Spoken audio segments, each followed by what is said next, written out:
לא לפחד, השם אלוקיך הולך איתך.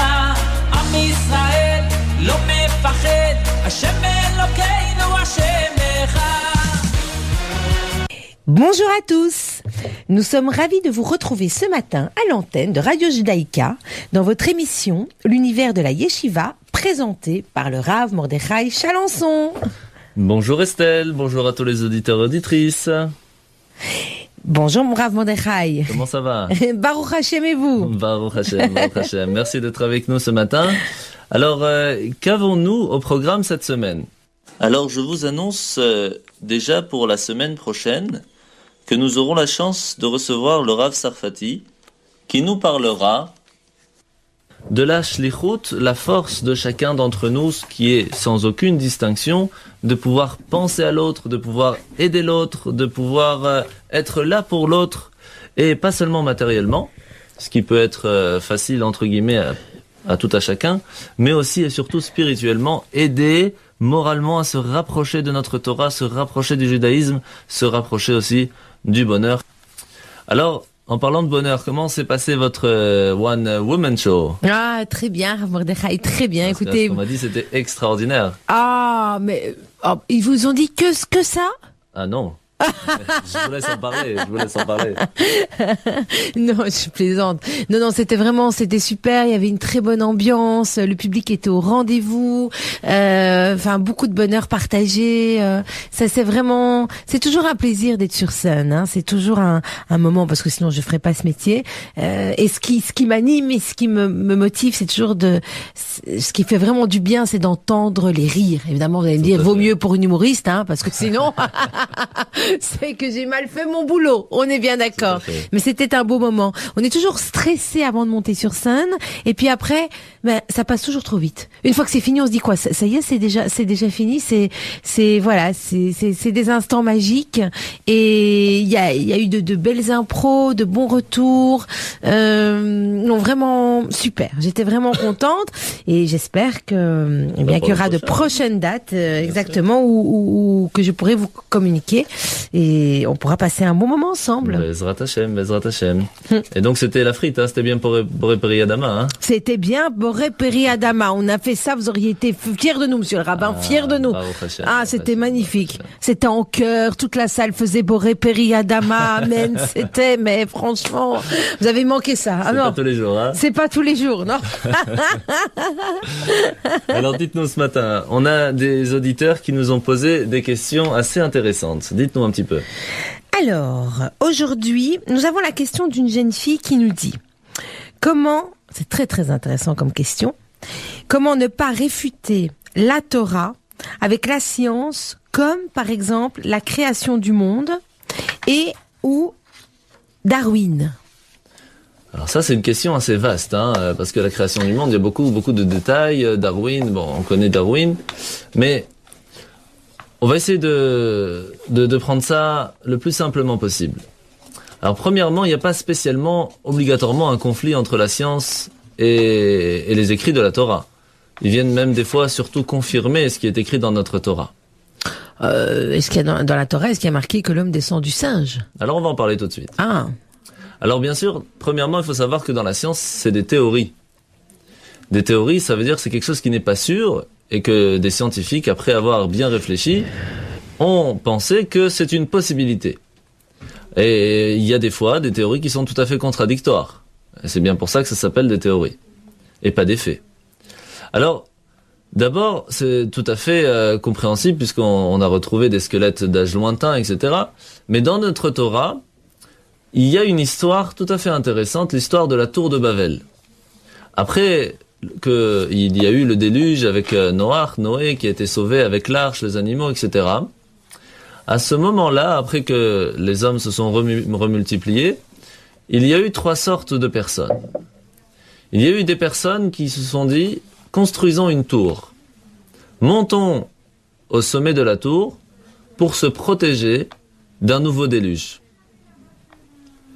Il y a eu d'autres personnes qui se sont dit, construisons une tour assez haute pour pouvoir combattre Dieu, pour ne pas avoir à revivre un déluge. Et en numéro 3, ceux qui ont voulu construire une tour pour en faire un centre d'idolâtrie. Et chacun a été châtié d'une différente façon. Ceux qui ont voulu simplement se protéger d'un nouveau déluge, eux ont été redispersés dans le monde, dans leur ville natale.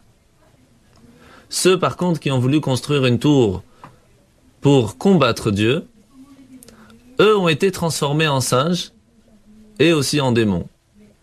Ceux par contre qui ont voulu en faire un centre d'idolâtrie, eux furent châtiés par la confusion de leur langage. Mais excusez-moi, monsieur le rabbin, j'ai pas bien compris. Pourquoi ils ont été châtiés? Qu'est-ce qu'ils avaient fait de vouloir se protéger contre le déluge? Pourquoi être châtiés? Alors, pour se protéger d'un nouveau déluge, premièrement parce qu'ils n'ont pas eu la confiance de la promesse que Dieu a dit à Noach. Ah, donc, d'accord. Même s'ils n'ont pas été châtiés vraiment d'une très très grande punition, entre guillemets, puisque c'est seulement qu'ils ont été ramenés chez eux à la maison en bonne santé. D'accord. Donc ils n'ont pas été tués, hein. Mais Dieu n'a pas aimé ce manque de confiance. Il a pris ça comme une offense. Tout à fait. D'accord, je comprends. Maintenant, il faut savoir qu'il y a une grande différence avec la génération du déluge et la génération de la tour de Babel. Par exemple, on voit déjà la grande différence, c'est qu'au déluge, tout le monde a été tué. Alors qu'à Babel, il y a eu 3 punitions différentes. Alors pourquoi? Parce que, en fait, dans la génération du déluge, ils s'entretuaient. Ils s'entrevolaient. Il n'y avait pas de respect pour l'autre. Alors que dans la génération de Babel, même si c'était pour faire quelque chose de pas bien, c'était pour construire la tour de Babel, pour combattre Dieu, pour en faire un centre d'idolâtrie, ils travaillaient ensemble. Et cette paix, ce respect qu'ils avaient l'un envers l'autre, même pour quelque chose de pas bien, les a protégés de ne pas mourir. Alors bien sûr, la punition a été par rapport à leur pensée, à leur kavana, comme on dit en hébreu, à leur raison. Mais ils n'ont pas tous été tués. Alors, on voit donc en premier lieu que chez nous, comme la Torah nous le dit par rapport à cette histoire, ce n'est pas l'homme qui vient du singe, mais le singe qui vient de l'homme. Puisque ce jour-là, une sorte de singe a été transformée. Au départ, c'était des humains. Et c'est pour cela qu'on retrouve aussi que les atomes, etc., sont très très proches de l'humain, dans certaines sortes de singes. Alors donc on voit bien que rien n'est au hasard dans le monde. Surtout que nous voyons que nos ancêtres, ce sont des personnes extrêmement intelligentes, avec une intelligence incommensurable. Quand on regarde les écrits toraniques dans le Talmud, c'est d'une sagesse qui nous dépasse. On apprend de nos parents, on apprend de nos grands-parents. Ce sont pour nous des modèles. Et on n'arrive pas à leur cheville. Et ça, c'est la façon de voir la Torah. L'honneur à l'ancien, le respect. Et ça, c'est la base de l'éducation, la base de la Torah. Et ça, on peut le faire avec une grande modernité, comme on en a parlé plus tôt. Nous allons faire maintenant une petite pause musicale et nous reviendrons avec vous pour les prochaines questions des auditeurs.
Alors maintenant, est-ce que vous voulez parler de la création du monde? Alors, la création du monde, si on commence à rentrer dans les détails scientifiques, à la radio, ça va faire trop long. Mais on va prendre juste un petit détail pour vous montrer que c'est pas si simple de dire que la science réfute la Torah alors que pas du tout. Alors bien sûr, pour nous expliquer la création du monde, d'abord, il faut qu'on regarde l'extraordinaire difficulté de la création qu'est l'être humain, par exemple. Est-ce qu'on peut dire, par exemple, que j'ai renversé de l'encre sur un papier, et puis il y a une mouche qui est venue, et qu'à force de taper dessus, ça a écrit un poème? Impossible. Non. Pourquoi? Parce qu'il faut une intelligence pour pouvoir penser aux mots, penser à comment je vais mettre ces mots de quelle façon pour créer un poème, pour créer une poésie. Donc, comment c'est possible qu'on arrive à comprendre facilement que juste pour écrire un petit poème, il faut qu'il y ait une intelligence derrière, alors que pour créer un monde avec toutes ces grandeurs, avec toutes ces difficultés, avec toutes ces choses qui sont chacun différentes, avec un arbre qui peut pousser, qui donne un fruit, l'autre va pas donner ce fruit mais un autre, avec un humain, avec un animal. Comment c'est possible de dire que, tac, tout seul c'est venu? C'est un peu difficile à croire. Donc, dire qu'il n'y a pas quelque chose au-dessus, qu'il n'y a pas quelqu'un, un créateur derrière, c'est presque impossible à penser. Maintenant, est-ce que ça vient, à ce moment-là, réfuter la théorie du Big Bang? Excellente question. Alors, qu'est-ce que le Big Bang d'abord? D'après cette théorie, l'univers s'est formé lorsque, sorti de rien, un jet de lumière porteur d'une formidable charge d'énergie est brusquement apparu à ce moment. Et aucune matière ne pouvait ni apparaître, ni même durer. Pourquoi? Parce que la chaleur dégagée par ce jet de lumière l'aurait fait fondre. Et ce n'est qu'après son refroidissement que la matière a pu se constituer dans sa forme actuelle. Et ça, c'est un petit peu un petit résumé de la théorie du Big Bang défendue par Georges Gamow en 1946. Alors bien sûr, elle a été à ce moment-là réfutée, et ça a été un peu plus tard, ça rentrait dans les détails, que deux autres scientifiques, par quelques trouvailles, ont pu la signer comme une théorie existentielle. Alors voyons voir maintenant ce qui est écrit dans la Torah. C'est écrit dans la Torah, dans le premier jour de la création, et Dieu dit que la lumière soit, et la lumière fut. Puis Dieu vit que la lumière était bonne, et il sépara la lumière des ténèbres. Alors de quelle lumière on parle ici? Premier jour de la création. Le soleil et la lune n'ont été créés que le 4e jour de la création. Donc c'est pas la lumière du soleil. Non. Alors de quelle lumière on parle? C'est pas évident. Non, effectivement. Alors l'explication se trouve dans le Midrash, et c'est Nachmanide, donc qui nous explique que d'après le sens littéral du texte, la matière n'a pas été directement créée ex nihilo. C'est pas qu'il y avait rien du tout et du jour au lendemain, tac, tout est venu. Elle a dû franchir une étape. Parce que pour pouvoir sortir du néant total et absolu, d'abord une lumière fine, mais vraiment à l'extrême, qui ne contenait pas du tout de substance matérielle, mais qui était en soi une force créatrice, qui est sortie pour préparer et qui a eu le potentiel à l'intérieur d'elle de faire émerger le monde du potentiel au réel. Donc, ça ne vous rappelle rien? Juste avant, on a expliqué la théorie du Big Bang. Que d'abord, il n'y avait rien du tout. Et qu'il y a eu une lumière, que de cette lumière, d'abord, il n'y avait rien du tout. Et que c'est cette lumière qui avait le potentiel qui a fait plus tard la création matérielle. Donc vous voyez que c'est exactement la même chose. Donc vous voyez que Nachmanide, il y a déjà très longtemps, c'est exactement avait déjà écrit comment est-ce que le monde a été créé, et il a pris de où? De la Torah. De la Torah. C'est quand même extraordinaire. Tout est écrit dans la Torah. Donc on voit bien que la science et la Torah ne sont pas obligatoirement incompatibles. Alors c'est où, excusez-moi monsieur le rabbin, mais c'est où, c'est à quel moment que ça diffère? Si on parle de la création et que la création est exactement la même, autant d'un point de vue scientifique que de la Torah, à quel moment on s'écarte de la science? Eh ben, c'est pour ça qu'il faut bien voir d'abord, en premier lieu, la différence entre une théorie et un fait. Parce que c'est vrai que quand on regarde la science, on peut voir des choses extraordinairement bien expliquées, bien faites. Ben, c'est normal, ce sont des scientifiques, ils ont fait des études. Mais de l'autre côté, à partir du moment où ça reste une théorie et que la base n'est pas encore un fait, on peut se tromper très très rapidement. Je vais vous expliquer par exemple, il y a une erreur qu'on peut faire dans l'éducation par exemple, c'est quand on se dit « Ah, c'est pas grave, il est petit, plus tard il va comprendre ». Mais en fait, un enfant c'est un peu comme un arc et une flèche. C'est vrai que quand je vais maintenant bouger mon arc d'un petit millimètre, aujourd'hui ça fait pas tellement de différence. Mais quand la flèche va partir, et que mon enfant va partir seul dans le chemin de la vie, eh ben 1 millimètre de différence au début, il va rater la cible. Et des fois même de très loin. C'est un peu la même chose. À partir du moment où notre base, c'est pas une théorie, c'est un fait. C'est ce que la Torah nous explique. C'est ce que le Créateur lui-même nous a donné comme force, comme livre, comme fondement du monde. Alors on ne peut pas se tromper. On a la base. En partant de là, il n'y a aucun souci. Et c'est pour cela que même si c'est vrai que la Torah et la science ne sont pas obligatoirement, il y a bien sûr, il y a des moments où c'est incompatible, mais on a la chance, à la différence des théories, on a la chance d'avoir le livre même du Créateur. Et il suffit simplement de l'ouvrir pour apprendre et s'instruire. Alors il faut savoir que dans la Torah, il y a 4 niveaux de sagesse et de compréhension. On appelle ça le Pardès. Le Pardès, c'est quoi? C'est le Pshat. Le P de Pardès, c'est le Pshat, c'est-à-dire le sens simple, traduction, lecture, traduction. Le Resh, c'est le Remez, les allusions de la Torah. Le Dalet de Pardès, c'est le Drash, les explications de la Torah. Et le Samer, le Pardès, la fin, le S, c'est le Sod, le secret. Alors pour vous donner une petite idée, la première lettre de la Torah, c'est un Bet. Et l'alphabet commence par le Aleph. Donc, la première question... Vous avez vu ça, monsieur le rabbin? Je m'épate moi-même, là. Quelle science! Mais dites-moi, quelle science! Ah, extraordinaire! Ah, je suis fière de moi, quand même. Hein. Ah oui, franchement. donc maintenant, vous allez pouvoir me répondre. Vous voulez me poser des questions, monsieur le rabbin? Surtout, n'hésitez pas, je suis là pour vous répondre. Hein. Allez-y. Hein. Alors, on y va, c'est parti. Alors, première question que je peux vous poser, comment ça se fait que la Torah commence par la deuxième lettre de l'alphabet alors qu'elle aurait pu commencer par la première? Eh bien, j'écoute votre réponse, monsieur le rabbin. Je ne vais pas le dire moi-même, faut rester humble, oui, je le sais, mais je reste humble, monsieur le rabbin. Alors, vous venez de me donner la réponse. Ah ben voilà. Vous voyez, ça c'est une femme, monsieur le rabbin. Je ne dis peu, mais quand je dis, c'est efficace. Tout voilà, ça c'est une femme. Alors pourquoi je vous dis ça? Parce qu'en fait, il y a une autre question, comme vous savez, on a toujours l'habitude de poser une autre question pour donner la réponse. Oui, évidemment. Et pourquoi pas? Pourquoi pas hein.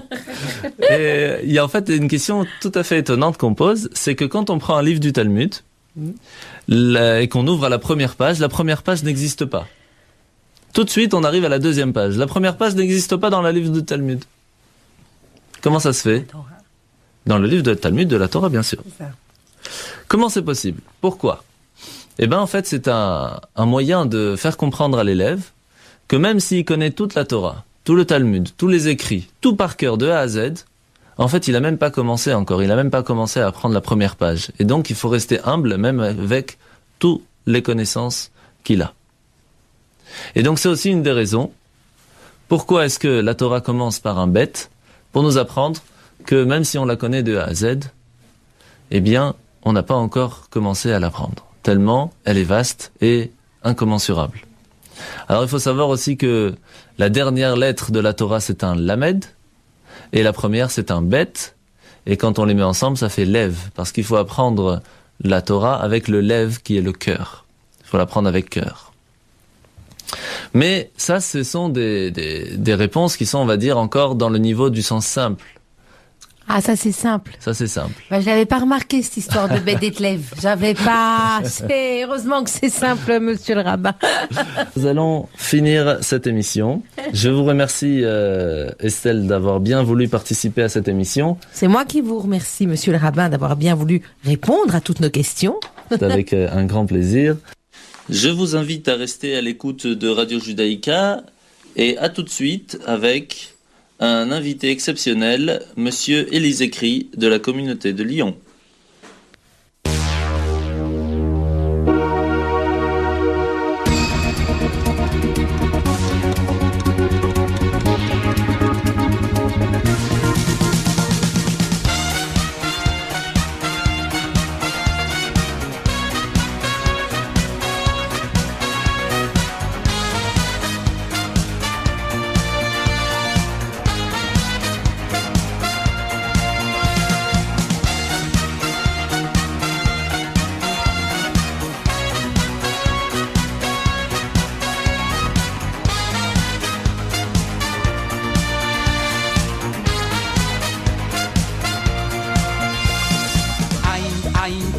Kaini ein kadoy naini ein kemalikaini ein kemoshiayni mi hailikaini mi kadoy naini ay mi kemalikaini mi kemoshiayni la meloy min ze got noy de lai loy kaine la meloy min ze har noy de la doy naine la meloy min ze kaine noy de le mal kaine la meloy min ze helfer noy de le moshiaine la meloy min ze got noy de lai loy kaine la meloy min ze har noy de la doy naine la meloy min ze kaine noy de le mal kaine la meloy min ze helfer noy de le moshiaine di bist doch tatin yo in zer futeria sik shoin meshia ki aisla khenno hi nay ze bo si shoin di erste tsa ki vomo voyai oi di bist doch tatin yo in zer futeria sik shoin meshia ki aisla khenno hi nay ze bo si shoin di erste tsa ki vomo voyai ay nein kein loy kaini ein kadoy naini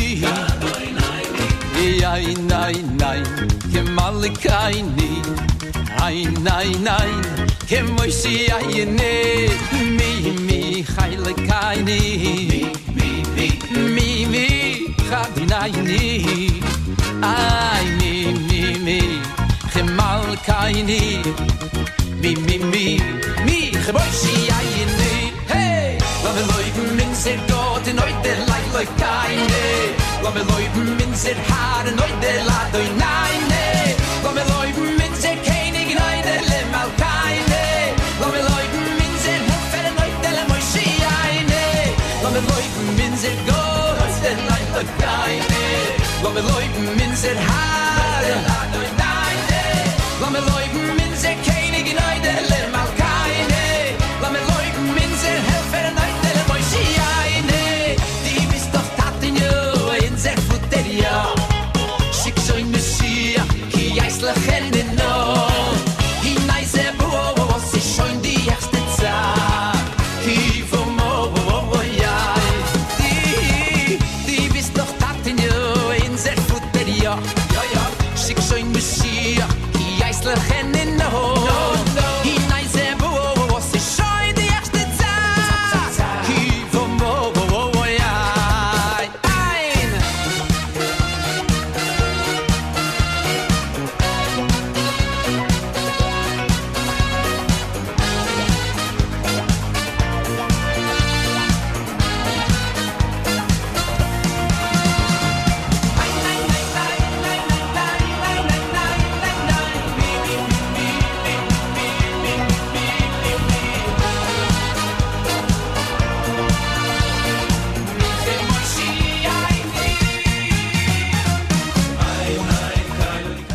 Bonjour à tous les auditeurs et auditrices, c'est un plaisir de vous retrouver ce matin dans votre émission du vendredi, l'univers de la Yeshiva, où nous revivrons ensemble la vie juive en 1001 questions. Alors nous avons avec nous ce matin un invité d'exception, il nous fait l'honneur d'être avec nous ce matin en direct de Radio Judaïka Bruxelles.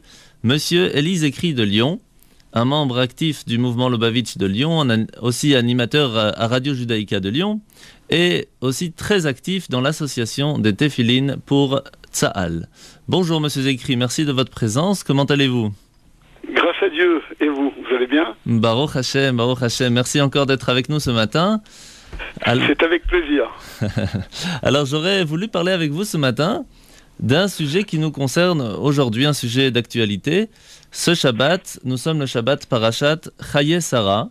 Alors quel est un peu le message de cette paracha ? Parce que dans le texte c'est écrit Vavraham Zaken Baba Yamim. Qu'est-ce que ça veut dire ? Alors d'abord, cette paracha est très très intéressante. C'est une des parachiotes de base de la Torah et de la naissance du peuple juif. Dans la paracha de Chaye Sarah, donc on nous parle, il y a énormément d'événements, la mort de Sarah, son enterrement à Hebron, et on nous cite les qualités d'Abraham, donc Abraham Avinu, le mari de Sarah Imenu, notre patriarche. Et sur lui, donc, la Torah s'exprime de la façon suivante. Elle dit que c'est un zaken, il est âgé, Baba Yamim, plein, il va avec les jours. C'est-à-dire que, ça veut dire âgé, on va l'expliquer, quand il était vieux.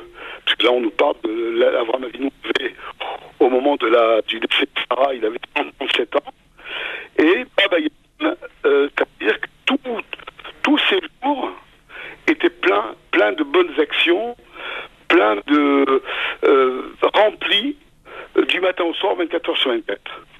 Donc. Ça, c'est le sens littéral. Il faut savoir aussi, si vous me permettez, que la vieillesse, puisque zaken, ça veut dire vieux, âgé, la vieillesse n'existait pas. C'est-à-dire que les gens, ils arrivaient à un certain âge, ils restaient toujours pareils, ils ne changeaient pas physiquement. Donc, je ne sais pas à quel âge exactement, mais les premiers, comme Mathusalem, je pense que c'était peut-être un âge 20 ans adulte, et ensuite ils mouraient exactement sans passer par le stade de la vieillesse. Quand ça devait être la même chose concernant ensuite les patriarches, mais quand Abraham Avinu se promenait avec son fils Yitzhak, ils se ressemblaient. On dit que le visage de l'un ressemblait exactement au visage de l'autre. Et comme Abraham Avinu, donc avant que la vieillesse ne fût décrétée, il paraissait toujours jeune. Alors les gens qui le croisaient, qui croisaient Abraham et Yitzhak, ils donnaient l'honneur des fois à Yitzhak et plus qu'Abraham. Normalement, la logique, c'est qu'on donne kavod, on donne l'honneur au père avant le fils. Donc comme Akash Baruch Hu a vu cet état de fait, alors il a décrété la vieillesse, que maintenant une personne, il passera par différents stades de jeunesse, d'enfant, jeunesse, ensuite vieillesse, et puis ensuite etc. Donc le mot zaken, ça veut dire qu'effectivement la vieillesse était reconnaissable sur les traits d'usage d'Abraham Avinu, mais vous allez voir, ensuite on va rentrer dans les choses un peu plus profondes. Ouais. Donc si j'ai bien compris, âgé, on parle de la vieillesse, mais plus spirituellement parlant, de quoi parle-t-on ? Parce que venir dans ces jours, c'est quoi les jours ? Entre l'hiver et l'été, c'est pas la même chose, les journées sont plus longues, donc qu'est-ce que ça veut dire ? Alors, d'abord, on va scinder, si vous voulez, ce passouk, ce verset en deux. D'abord, on va parler de Zaken, et ensuite Baba Yamim. Zaken. Donc, Zaken, c'est Zeshekler Chokma. Et ce sont les acrostiches de celui qui possède, qui acquiert de l'intelligence, qui acquiert de la science. C'est quelqu'un on va dire dans un langage moderne, qui est introverti, c'est-à-dire que il s'occupe de son propre intérieur, et on sait très bien que l'intérieur d'un juif, c'est surtout le fait d'apprendre la Torah, et évidemment que cette Torah est un effet sur son comportement. Ça veut dire zaken, zechikane chochma. Ça, alors donc le mot zaken, c'est plutôt le travail sur soi-même. On va le définir comme ça, l'avoda atzmit, le travail sur soi-même. Baba Baba Yamim, dans le mot Yamim, donc il y a les jours, c'est le travail avec le monde. C'est le travail, c'est plutôt alors, Zeh Shikane Chochma, c'est l'étude de la Torah, et Baba Yamim, ce sont les commandements, les mitzvot que nous faisons avec des choses matérielles, afin d'amener une sainteté dans les choses matérielles. Donc, il était complet dans ces deux domaines. Parce que c'est très difficile d'être complet dans ces deux domaines, d'unir à la fois l'intelligence, le travail sur soi-même, avec le travail dans le monde. Chez Avraham Avinu, il était complet dans les deux choses. Il arrivait à associer, à lier les deux choses de façon intrinsèque, de façon très profonde. C'était un homme qui avait un travail sur lui-même, sur ses midotes, sur son étude, grâce à l'étude de la Torah, et c'est également quelqu'un, comme vous savez très bien, qui avait un travail dans le monde énorme, puisqu'il diffusait la croyance de Dieu dans le monde. Alors, il s'est passé en deux temps. D'abord, Abraham, il a cru en Dieu, donc il était, on va dire, il a cru rationnellement en Akadosh Baruch Hu. Ça, c'est le côté de Zaken, Zeh Shekane Chochma.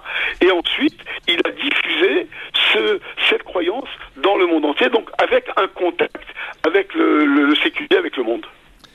Très bien. Donc, il a rempli son temps, mais il a vécu combien de temps, en fin de compte, alors ? Avinu a vécu 175 ans. Tous ses jours étaient complets. C'est-à-dire qu'il n'y avait pas un moment libre, si vous voulez, un moment où il ne faisait rien, un moment qui n'était pas occupé. Tous ces jours étaient très occupés. Alors il y a là-dessus, si vous me permettez, ça correspond au Hayom Yom, c'est un livre que le Rabbi Lubavitch a écrit, et le Hayom Yom du 17 Rejvan, où justement on lit toujours la section de Chayei Sarah, il est écrit la chose suivante: il faut occuper pleinement son temps et accepter de le joug de la Torah. Ça ne veut pas dire qu'il faut étudier toute la journée, mais il faut occuper son temps, que même dans les choses profanes, on puisse ressentir la divinité. Mais le Rabbi nous dit que chaque instant, chaque jour qui passe, n'est pas simplement un jour de plus, mais bien une phase de la vie. Les jours se succèdent, comme le disent les Chachamim, les Yerushalmi, Brachot. Un jour commence, un jour s'achève, un Shabbat, un mois, une année. Le Rabbi Rachab dit, citant l'Admorazaken, un jour d'été et une nuit d'hiver, qui sont très longues, c'est une année entière. Et chez Avraham Avinu, véritablement, son temps était compté, et son temps était plein, les jours de sa vie étaient pleins, il n'y avait pas un jour qui manquait. Et alors ça nous montre également, si vous le permettez, ce que j'ai oublié de dire, c'est que Zaken, c'est le sujet de Chochma, c'est le sujet d'intelligence personnelle, mais Zaken Mamim également, c'est Baba Yamim, est lié à l'expérience. Qu'un homme, Avraham Avinu, c'est quelqu'un qui tirait de chaque instant de sa vie une expérience, comme d'ailleurs le dit le Baal Shem Tov, de chaque chose qu'un juif y voit ou il entend, alors il doit tirer une émotion et une expérience avec laquelle il va vivre. Mais chez Avraham Avinu, il y avait les deux côtés. Il y avait le côté instruction, qu'on va dire plus facilement, et également une très grande expérience dans la vie. Et c'était une expérience pas seulement spirituelle, mais matérielle, puisqu'il avait ouvert un hôtel gratuit pour toute personne qui avait faim, soif ou voulait se reposer. Donc c'était vraiment une expérience mutuelle. Alors absolument, Avraham Avinu, il a construit une échelle, comme on dit une échelle, c'est-à-dire un endroit, un malone, un hôtel, où dans le désert, où n'importe qui était ouvert d'ailleurs aux quatre coins, et où n'importe qui pouvait venir. Il était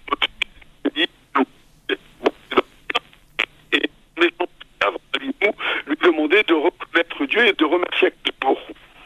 C'est ça. Donc effectivement, il a eu une expérience énorme, lui et son épouse, et cela, si vous voulez, c'est dans la formulation Baba Yamim. C'est ça. Alors donc, c'est pas spécialement l'âge du passeport qui importe, mais c'est vraiment l'âge de l'esprit, l'âge de l'expérience, hein, c'est bien ça. Voilà, parce qu'on peut dire, si vous me le permettez, qu'un homme, des fois, il peut être jeune. Il peut être jeune sur le passeport, un âge tendre, jeune, avoir une très grande expérience de la vie, et quelqu'un peut être âgé et ne pas avoir l'expérience de la vie, absolument. Absolument. Alors, pour résumer, quel est le message d'Avraham, notre patriarche ? On doit essayer de ressembler, parce qu'Avraham Avinu, il a initié les 2000 ans de Torah, c'est grâce à lui que la Torah a été donnée, et donc il a réussi à unir deux niveaux qui sont a priori difficiles à concilier et à réunir, à la fois la sagesse et l'expérience dans le monde. Eh bien nous également pareil. On doit essayer puisque Maaseh Avot Siman Banim, les actes de nos pères sont un signe pour les enfants, et on doit essayer de ressembler à Abraham Avinu et justement allier à la fois une forte connaissance de la Torah, des moments de grande spiritualité au niveau de l'étude et au niveau de la prière, un travail sur ses midotes, sur soi-même, et avec un contact avec le monde, ne pas parce que des fois quand on se donne pour soi-même dans un travail personnel, alors on a tendance à se renfermer sur soi-même. Non, on doit être comme Abraham Avinu, aller diffuser la Torah et le judaïsme dans le monde entier, toucher notre entourage proche et notre entourage lointain, essayer justement de leur faire goûter le bonheur de la Torah et des mitzvot et de la croyance en un Dieu unique. Eh bien, merci beaucoup. Nous allons faire maintenant une petite pause et puis nous revenons vers vous dans quelques instants.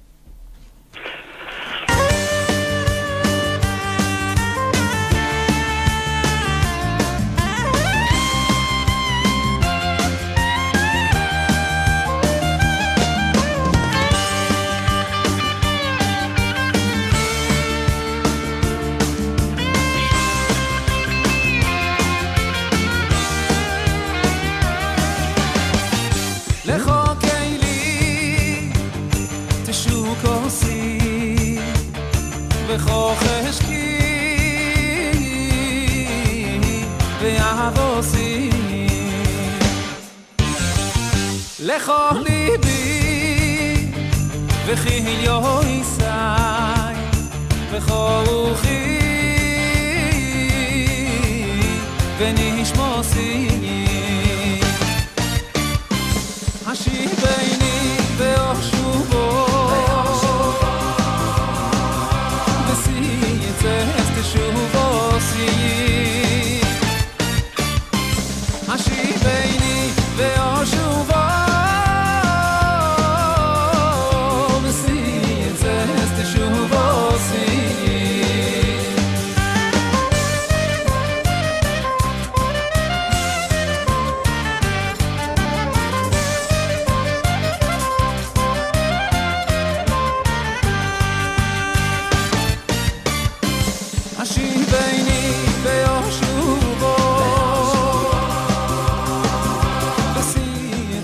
Rebonjour à tous, nous revoilà à l'antenne de Radio Judaïka. Je vous rappelle que nous avons avec nous Monsieur Elie Zekri qui nous fait l'honneur de sa présence en direct. Alors Monsieur Zekri, vous nous avez parlé il y a quelques instants de Avraham et Sarah. Et on voit que ce Shabbat, il y a un événement extraordinaire, un énorme rassemblement à la grotte de Marpella, donc à l'endroit où Avraham et Sarah sont enterrés, dans la ville de Hebron. Alors pourquoi spécialement ce Shabbat? Et puis qui d'autre est enterré là-bas? Alors ce Shabbat, justement, c'est la parashat de Chaye Sarah. Bon, comme son nom ne l'indique pas, Chaye Sarah, c'est-à-dire la vie de Sarah. Et puisque dans la parasha, on nous parle de son moment, Sarah donc a été enterrée dans cette parasha donc de Chaye Sarah, dans Amarat Marpella. Alors Amarat Marpella, c'est la grotte, donc la fameuse grotte qui se trouve à Hebron, à côté de Kiryat Arba. Et dans cette grotte sont enterrés 4 couples. D'abord Adam et Chava, donc qui représentent le premier couple de l'humanité, si on peut dire. Abraham a absolument tenu à être enterré là-bas avec Sarah pour justement se lier au premier homme, qui est, on explique à Adam Rishon, c'est une âme générale de toutes les âmes qui vont venir sur terre aux dernières âmes qui vont venir au temps de Mashiach, du Messie. Donc il y a Abraham et Sarah, il y a son fils Yitzhak et Rivka, il y a Yaakov et Léa, Rachel, elle, la deuxième épouse de Yaakov, est enterrée à Bethléem. Et également, mais on ne va pas l'expliquer, c'est pas le jour, il y a également la tête de Esav, qui est là-bas également dans le caveau des patriarches. En tout cas, c'est un endroit très saint. C'est un endroit où, grâce à Dieu, on s'y rend souvent parce qu'on offre beaucoup de tefilin. Là-bas, il y a beaucoup de bases militaires. Mais il faut savoir que spirituellement, c'est un des 3 endroits d'Israël les plus saints. Puisqu'il y a le côté Maravi, il y a Shrem où est enterré Yosef, et également donc il y a Hebron. Et là on explique, c'est un mot que j'ai entendu, que toutes les prières du peuple juif, toutes les prières que nous adressons au quotidien à Kadosh Baruch Hu passent par cet endroit de Hebron. C'est la porte du Gan Eden. Toutes les tfilotes de chaque juif passent par cet endroit. C'est un endroit très très énormément de kedusha. Contrairement à ce que les gens pensent, c'est un endroit qui est très sécurisé. On peut y aller facilement. Bon, maintenant il y a un peu des événements, mais on a toujours été assez facilement, grâce à Dieu, là-bas. Et il y a une très très grande kedusha. Alors ce Shabbat, les gens, il y a plusieurs, le Oulam de Yitzhak, l'endroit où est enterré Yitzhak, il est fermé normalement. Et ce Shabbat-là, exceptionnellement, il est ouvert 2-3 fois dans l'année, dont ce Shabbat-là. Donc il y a effectivement énormément de gens qui dorment sur place, dans les environs, dans les auberges environnantes, et qui passent ce Shabbat, qui prient dans ce Oulam d'Yitzhak. C'est franchement très très impressionnant.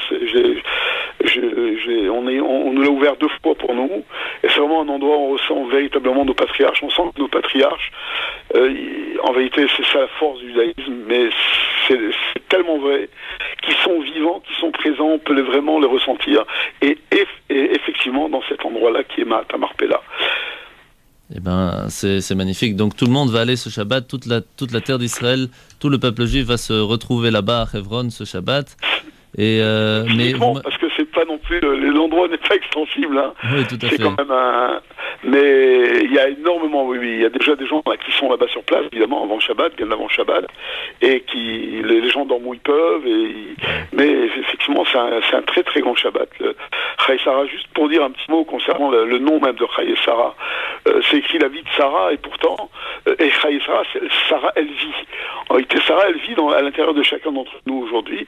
Il faut savoir que c'est grâce à Sarah que le peuple juif est là, puisque c'est elle qui a donné naissance à Yitzhak, et qu'elle a absolument voulu que Yitzhak soit lui son héritier. Et c'est véritablement nous, le peuple juif, on descend d'Abraham, Yitzhak et Yaakov, et surtout des matriarches, et surtout de Sarah, qui bien qu'elle est morte dans cette paracha, elle a été même enterrée par Abraham dans Ma'at HaMarpela, elle est absolument vivante, et elle nous donne l'inspiration et la hayout pour toutes les générations.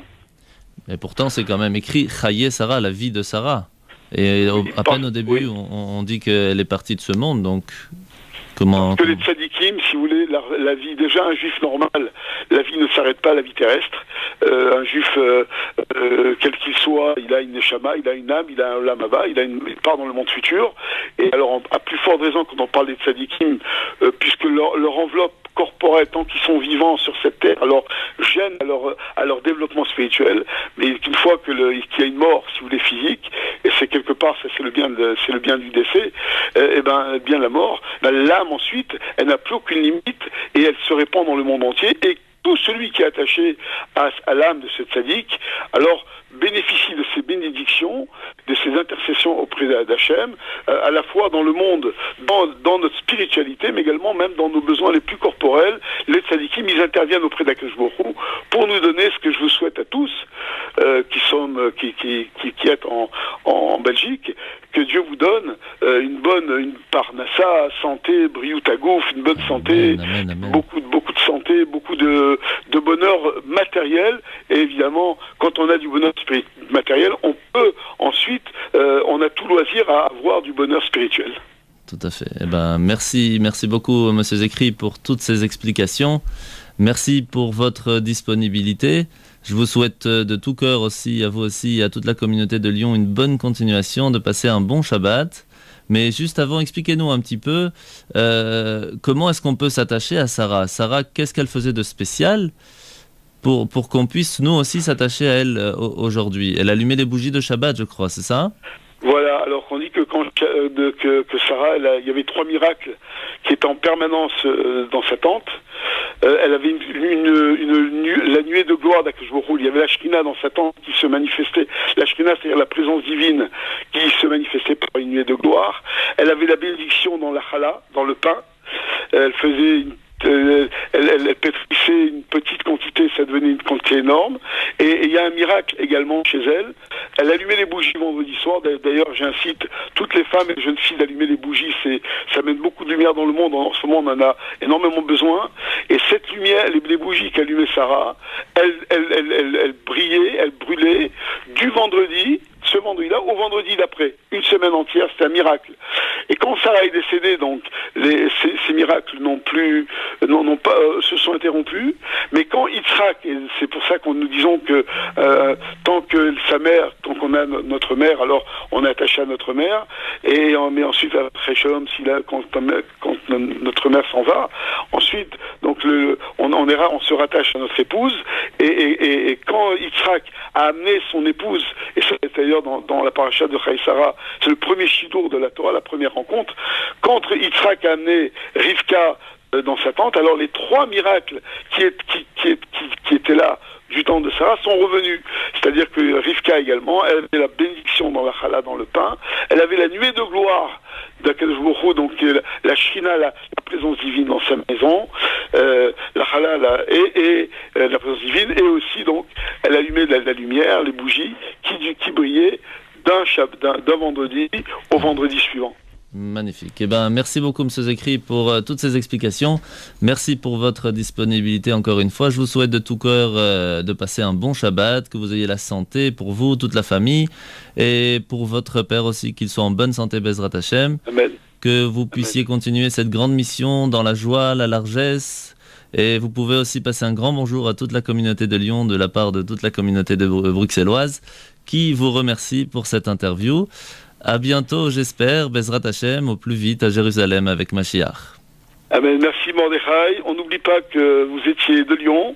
Tout à fait. Vous êtes un ex-lyonnais et franchement, vous faites la fierté de Lyon à l'endroit où vous êtes. Que Dieu vous donne une grande atzlacha et chazak pour la diffusion du judaïsme. Merci beaucoup. Shabbat shalom. Merci Shabbat à shalom. tous. Kol tov. Shabbat shalom.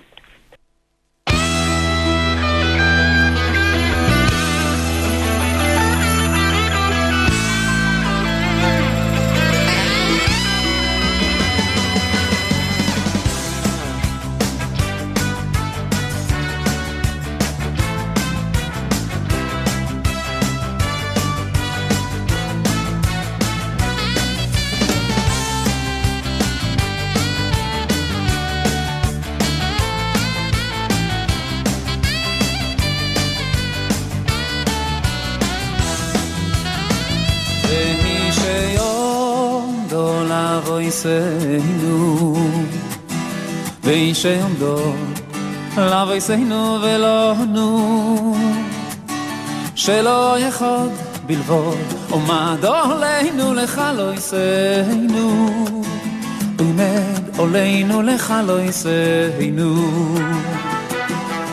Merci encore, Monsieur Zekri, pour toutes ces extraordinaires explications.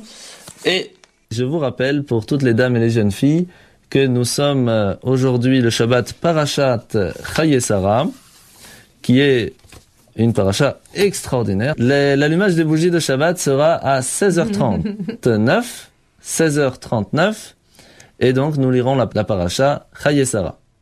Je vous rappelle l'importance de Shabbat, d'aller à l'office, chacun dans sa synagogue respective.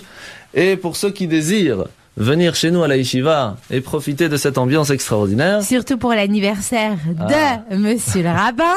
On va chanter tous en chœur, hein, voilà, pour fêter ce magnifique événement. Moi, je vous y invite tous. C'est gentil, merci. Et je vous convie tous, voilà, pour faire honneur à Monsieur le Rabbin.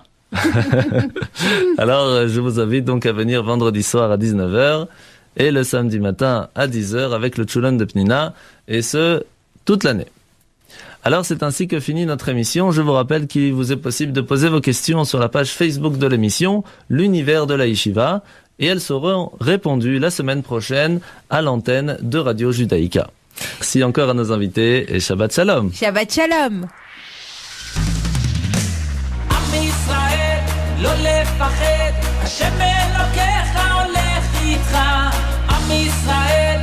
מפחד, השם אלוקינו השם אחד.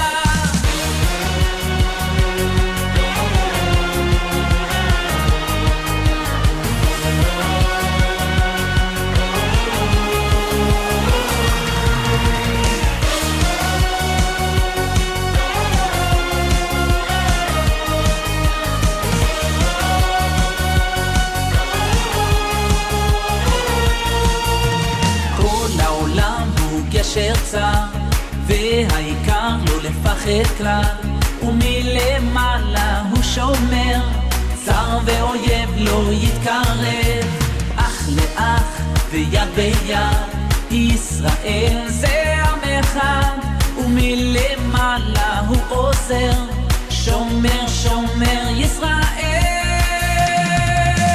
עם ישראל לא לפחד, השם אלוקיך הולך איתך.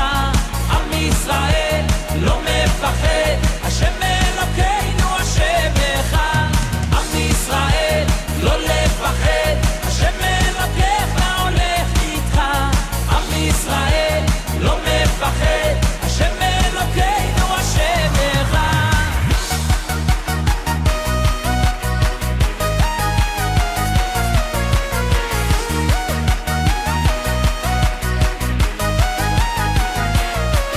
כל העולם הוא גשר צר, והעיקר לא לפחד כלל, ומלמעלה הוא שומר, צר ואויב לא יתקרב, אח לאח ויד ביד, ישראל זה עם אחד, ומלמעלה הוא עוזר, שומר שומר